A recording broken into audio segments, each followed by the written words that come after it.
It's one of the oldest cemeteries in Victoria. The grounds are dotted with century-old Garry oaks, and a date at the entrance marks its beginning. This cemetery is a special place for the Jewish community. It's kind of sacred ground. It's a place where people can connect to loved ones. It's a place that we come for commemorations. And as you can see, it's quite a beautiful spot. But its beauty is being overshadowed by an act of destruction and hatred.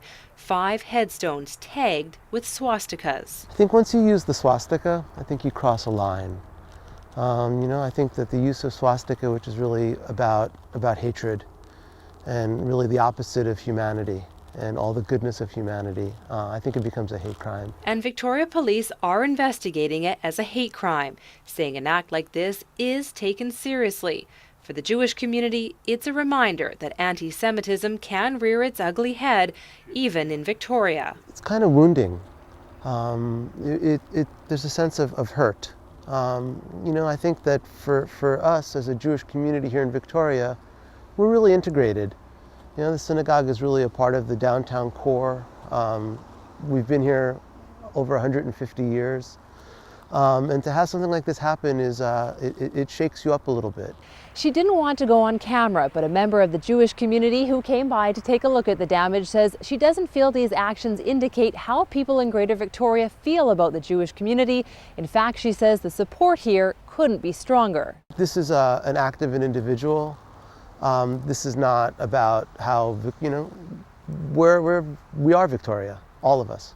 We live in a very diverse community that tends to be very accepting of a lot of different people's ideas, ethnicities, and religious beliefs.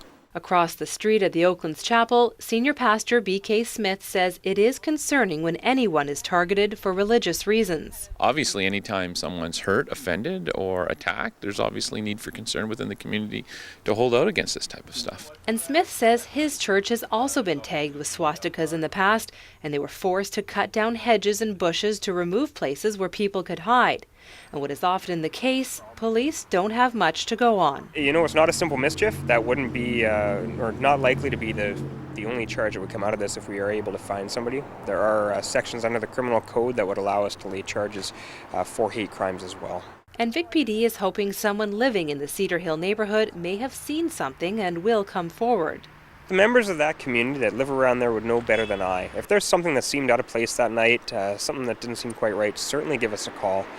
We'd love to hear any information that you might have. Because some of the stones are old. Rabbi Breckner says the grave sites that were damaged belonged to people buried before World War II and were likely chosen at random.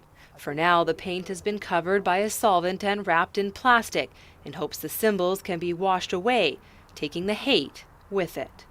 In Victoria, I'm Nikki Iwanishin for The Daily.